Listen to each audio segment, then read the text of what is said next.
tandis que nous vivons au fond d'un monde à part, en Dieu seul, pour Dieu seul, et sous son seul regard, l'autre monde, animé d'un autre esprit de vie, ou d'un souffle de mort, de colère et d'envie, mugit autour de nous, et jusqu'en ce saint lieu, poursuit de ses fureurs les serviteurs de Dieu. Un grand peuple, agité par l'esprit de ruine, fait écrouler sur lui tout ce qui le domine. Il veut renouveler trône, autel, mœurs et lois. Dans la poudre, le sang, tout s'abîme à la fois. Ah, pourquoi suis-je né dans ces jours de tempête, où l'homme ne sait pas où reposer sa tête, où la route finit, où l'esprit des humains cherche, tâtonne, hésite entre mille chemins.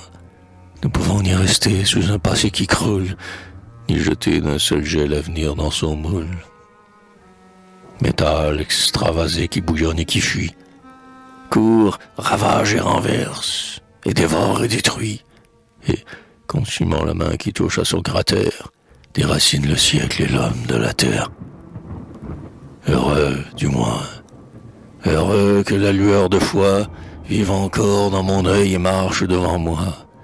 Et, séparant mes pas de la foule élancée, trace une route à part à ma pauvre pensée, route qui mène ailleurs que celle d'ici-bas, et que Dieu même éclaire, et qui ne finit pas. On dit que le pouvoir aux mains du roi se brise, et qu'en mille lambeaux le peuple le divise. Le peuple, enfant cruel qui rit en détruisant, qui n'éprouve jamais sa force qu'en brisant, et qui, suivant l'instinct de son brutal génie, ne comprend le pouvoir que par la tyrannie. Force aveugle que Dieu lâche de temps en temps, ainsi que l'avalanche, ainsi que les automnes, pour donner à l'éther un courant plus rapide, pour frapper un grand coup et pour faire un grand vide.